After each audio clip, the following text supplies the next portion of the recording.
His first acts as president was to propose that gay servicemen and women be allowed to serve openly. That was 15 years ago, and it almost derailed his presidency. Instead, the military adopted a policy called Don't Ask, Don't Tell, where gays can serve as long as they remain in the closet. The Pentagon says it's been a success, but 12,000 military men and women have been discharged under the policy. Now, something curious is happening. Discharges of gay soldiers are dropping dramatically, from over 1,200 a year in 2001 to barely 600. With the military struggling to fight 2 wars, there are growing calls to repeal the policy and growing evidence that some commanders could care less about sexual orientation. What is your job here? Here in Kuwait, I'm the medical liaison for my division. Army Sergeant Darren Manzella is in Kuwait on his second deployment of the Iraq War. He spoke to us without permission. You have quite a story to tell. Yes, I do. Manzella served as a medic with a field artillery unit in Baghdad back in 2005, earning a combat medal for rendering treatment under fire. I've treated everything from blast injuries to gunshot wounds. So you were an important part of this unit. I'd like to think so. Manzella was out to his Army buddies and even introduced them to his boyfriend, AJ. But then he started getting anonymous emails saying he was being watched and warning him to turn down the flame. Turn down the flame. As in flamingly gay. Yes. He went for help to his commanding officer and in the process told him, as in don't ask, don't tell, that he was gay. And he said, I'm going to have to report you? He did report me, yes. And I had to go see my battalion commander, who read me my rights. So. He read you your rights? Yes.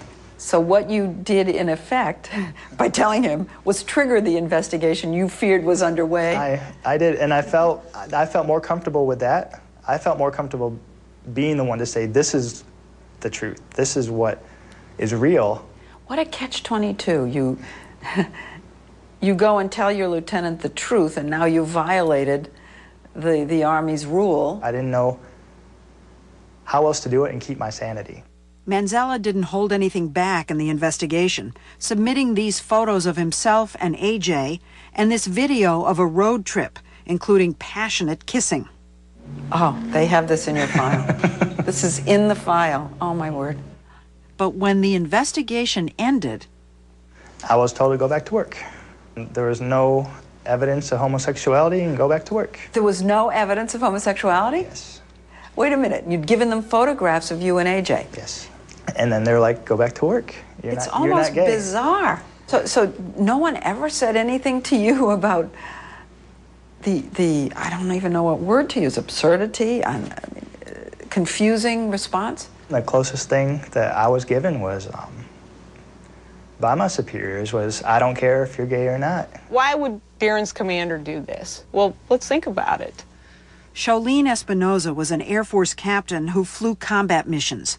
Now she works with the Service Members Legal Defense Network, a group pushing to repeal Don't Ask, Don't Tell. Darren is in a critical field. He's a medic. His commander needs him. He's a known quantity. He gets along with others. He does what he's supposed to. He goes above and beyond. Why do I want to lose Darren? Espinoza, who's now a captain for a commercial airline, left the Air Force after 8 years so she could live openly as a lesbian. But you're saying you think that these commanders are looking the other way? I think they have to. She says she knows of at least 500 such cases. To her mind, detaining these soldiers, especially in Iraq, is a no-brainer. Something that's often overlooked is the number of deployments. You know, I met a man who missed the birth of his child, and he's been there 3 times. It's like, why not allow a gay soldier to ease that burden? They want to serve, they can serve.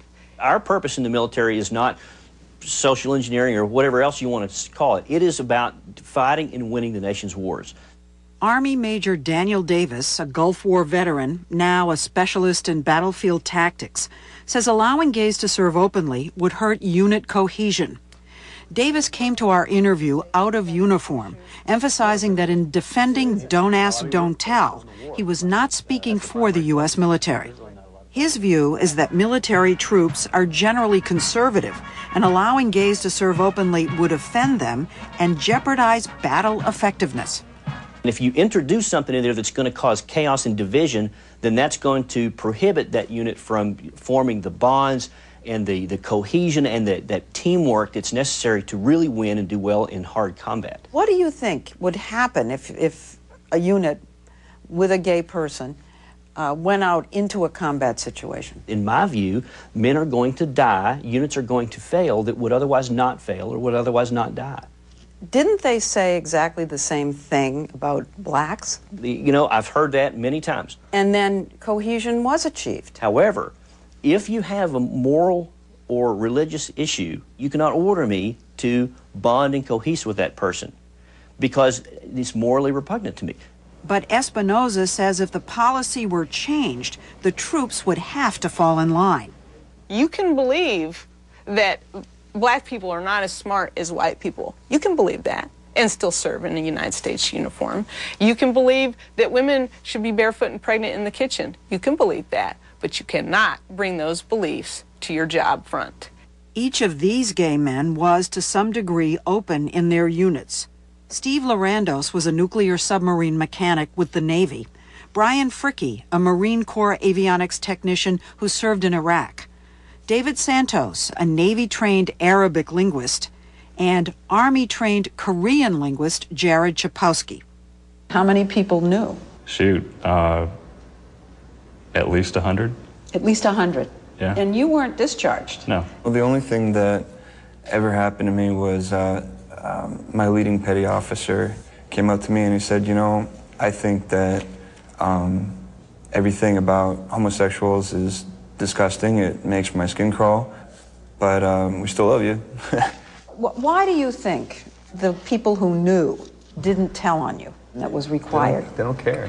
It's, you know, these are our peers. Yes. This is the generation that also, like with the Will and Grace generation, they were exposed to. The Will and Grace generation? That's what we kind of refer to them as. They grew up with it in the media, gays, and they see gay people, as humans, as Americans. They don't see gay people as people with a disability or disease. These men say the military's top brass is out of touch with the troops and with the American public.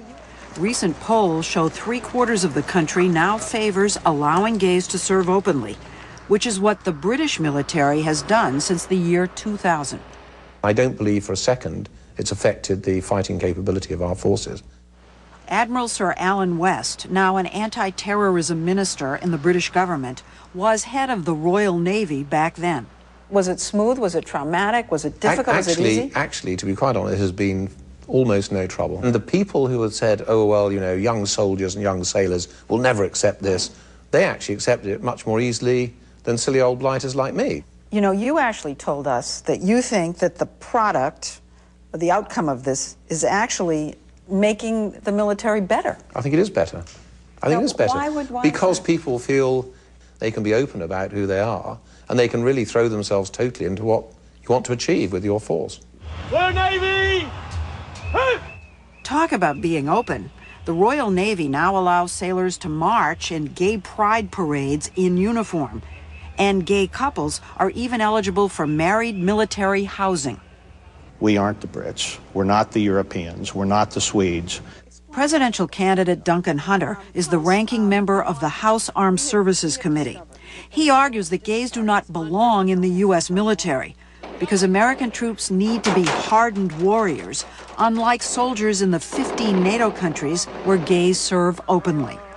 The Fallujahs of the world, the Ramatis of the world that require heavy combat and lots of firefighting capability, those are the places the Americans go. The other countries tend to go to the so-called peacekeeper zones, where they have fewer firefights and less contact with the enemy. And the European nations show little will to send large contingents of their military people into dangerous places. I think American troops are very brave, and I think British troops are very brave, but we do it in a little bit of probably a quieter way generally. We don't have to go and shave our heads off and shake hands very hard. You can still kill someone without